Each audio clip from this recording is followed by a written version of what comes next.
Bonjour à toutes et à tous, c'est Pelage de Lune et on se retrouve pour la critique de La Vengeance d'étoiles filantes, aussi connue sous le nom de Tall Stars Revenge en anglais. Et donc cette vidéo sera sur le même modèle que celle d'avant, c'est-à-dire une review slash critique de ce hors-série de la guerre des clans. Donc comme la dernière fois, petit disclaimer, ne spoilez pas le cycle 5 qui est en cours de parution en France en ce moment.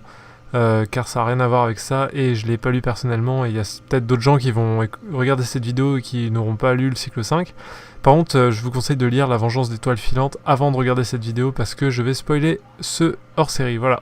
Donc on attaque le résumé, en tout cas le résumé des thèmes abordés, parce que ce livre aborde un nombre absolument énorme de thèmes, notamment dans les 50 premières pages, où ça parle de la mort d'un enfant et des post-traumatic stress disorder de la mère de Petit Phil, donc ça, tout ce qui est la partie accepter la mort de son enfant. Et ça parle aussi de discrimination, parce que Petit Phil se fait discriminer par Petite Taupe / nuage de taupe. Et ça parle aussi d'être poussé par ses parents contre son gré, parce que le père de Petit Phil veut qu'il devienne creuseur, alors que Petit Phil a vraiment pas envie d'être creuseur, en tout cas dans le début du livre. Avec tout ça, le premier bouquin il est plutôt centré sur les relations abusives que Petit Phil a avec son père. Et il y a aussi des éléments sympas comme la dichotomie creuseur / coureur des landes, qui est une dichotomie sympa. Il y a d'autres thèmes abordés comme par exemple la mauvaise interprétation de la réalité. À deux moments d'ailleurs presque d'affilée, il y a d'abord la mort de la mère de Nuage de Taupe, qui est mal interprétée par Plume Filante parce qu'il s'est auto-convaincu de l'avoir tuée. Et juste après, la mort du père de Nuage Filant, c'était peut-être Nuage Filant à ce moment-là encore, qui donc est convaincu que c'est Moineau qui l'a tué alors qu'il est mort dans un accident plus ou moins. Il y a aussi un passage où Plume Filante / Nuage Filant, je sais plus, a peur d'avoir son destin déjà écrit, donc il a un sentiment fort d'oppression parce qu'il a l'impression qu'il vit juste pour suivre son destin et ne pas choisir lui-même ce qu'il fait dans la vie. Et donc il y a un passage de ce livre qui est assez centré sur la peur du destin et c'est aussi très intéressant comme thème. Donc ça aborde aussi le thème du beau-père, parce que tout simplement, il a un entre guillemets beau-père, enfin en tout cas quelqu'un qui se remet avec Oiseau Pâle, qui est la mère de Plume Filante, suite à la mort de son père. Et enfin, un des derniers thèmes abordés par le livre, c'est l'isolement affectif, donc notamment le fait que Plume Filante devienne quasiment insensible à son entourage, voire même la dépression, même si je suis pas psychiatre, donc je sais pas si on peut qualifier l'état de Plume Filante comme de dépressif avant qu'il se barre du clan, j'en sais rien du tout pour le coup, mais en tout cas il était pas bien mentalement quoi. Et donc après ça il a dû faire une annonce à son clan pour dire qu'il comptait partir. Et donc ça plus combiné aux discriminations dont j'ai parlé plus tôt et d'un peu tous les thèmes abordés, ça me fait un peu songer à un coming out, donc je sais pas si je surinterprète ou pas. Mais le coup il doit annoncer à son clan quelque chose de difficile et tout, et il a subi des discriminations avant, machin, c'est à peu près ce que vivent pas mal de gens de la communauté LGBT, donc peut-être que c'est un parallèle qui a été voulu par les RIN, mais peut-être que je surinterprète, j'en sais rien du tout. Donc à part ça, j'avoue que je shippais un petit peu Nuage de Taupe et Nuage Filant quand ils étaient chatons, enfin genre quand ils étaient apprentis en tout cas.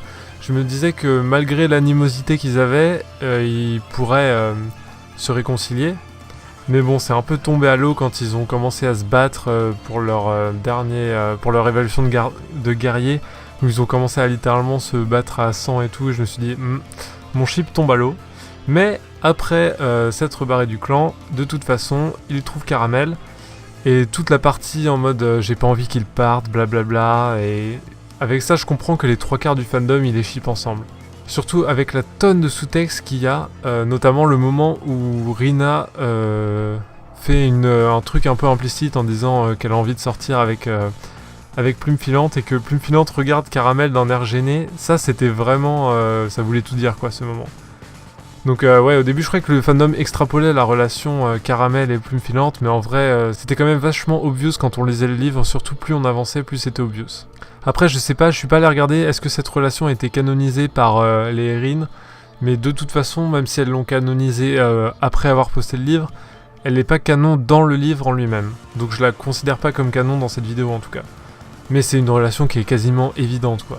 À part ça, l'idée du thème du livre, donc qui est une quête de vengeance, je l'ai trouvé assez sympa. On n'avait pas eu, il me semble, de hors-série qui était vraiment centré sur la vengeance. Et le dénouement, je l'ai trouvé assez bien ficelé, c'est-à-dire à la fin, quand Plume Filante retrouve Moineau et qu'il se rend compte que ça sert à rien de le tuer, et qu'en plus Moineau lui avoue que son père l'avait sauvé.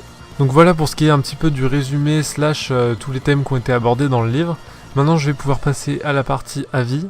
Donc déjà, un premier truc, c'est qu'il y a eu un énorme nombre de concepts abordés ou de thématiques abordées, comme je l'ai dit tout à l'heure. J'ai essayé de les lister à peu près exhaustivement, mais j'en ai peut-être oublié. Mais malgré le gros nombre, je trouve qu'elles sont abordées assez naturellement et ça choque pas. C'est-à-dire que le livre fait pas une fixette dessus. Donc c'est pas juste des grands problèmes qu'il faut résoudre dans la vie des chats, machin. C'est vraiment des problèmes qui arrivent à Plume Filante et qui passe au fil de sa vie, c'est-à-dire que le livre en parle au moment où ça lui arrive et ils arrêtent d'en parler après, et c'est entre guillemets réaliste parce que pour moi il n'y a jamais de... Enfin en tout cas dans le livre il n'y a jamais de solution miracle qui est proposée pour ces problèmes, et il y en a même qui se résolvent jamais, ou qui se résolvent entre guillemets par eux-mêmes avec le temps, et j'ai trouvé ça assez réaliste par rapport à la vie, où justement il n'y a pas de solution miracle comme ça, surtout dans les problèmes du même type que ceux qui sont dans ce livre. Globalement, c'est quelque chose qui est assez commun dans la plupart des livres La Guerre des Clans, c'est-à-dire qu'ils ont des problèmes dans la vie, genre des morts, des grandes dépressions, des trucs comme ça. Et c'est des problèmes qu'ils sont obligés de subir, et donc ils se démerdent un peu pour les régler, ils les règlent pas très bien en général. Et c'est une manière quand même relativement réaliste d'aborder les problèmes de la vie, et qui est pas si différente que ceux qu'on peut voir dans le monde des humains dans la vraie vie, quoi. Un des gros points négatifs quand même de ce livre que j'ai trouvé, c'était la fin qui était pas ouf. C'est-à-dire après qu'il retourne dans le clan, après avoir après s'être séparé de Moineau, j'ai trouvé que cette fin était vraiment pas utile en fait. On aurait dit que les Erin, elles avaient 100 pages à écrire de plus et elles savaient pas trop quoi faire, donc elles ont décidé de remplir et tout. Parce que même si ça aborde l'évolution de la vision des frontières de Plume Filante, qui est le dernier thème entre guillemets abordé par le livre, d'ailleurs Étoile Filante se boomerise un peu avec l'âge, parce qu'on passe de Plume Filante qui aime pas les frontières et qui a envie de juste se barrer, et qui dit justement quand il doit aller chercher des remèdes dans le clan de la rivière, il dit c'est trop con qu'on ait des frontières, ça sert vraiment à rien, alors que s'il y en avait pas, j'aurais pu aller tranquillement chercher les remèdes sans qu'on me fasse chier. À Étoile Filante, qui lui, par contre, il accepte les frontières en mode OMG, les frontières trop bien, mais on n'a pas vraiment le développement. Qu'est-ce qui s'est passé entre les deux, genre pourquoi est-ce qu'on est passé de Plume Filante qui aimait pas les frontières à Étoile Filante qui aime bien les frontières et dit ouais c'est quand même sympa les frontières. Donc on peut un petit peu faire des conjectures, pourquoi est-ce qu'il a commencé à apprécier les frontières? Donc peut-être qu'ils se sont fait attaquer par d'autres clans, peut-être que le fait qu'il prenne des responsabilités dans son clan, ça a fait que il s'est rendu compte que les frontières, ça allait protéger un peu des ennemis, blabla. Mais globalement, on n'a aucun indice pour dire qu'est-ce qui s'est passé entre le moment où il aimait pas les frontières et le moment où il a commencé à les aimer.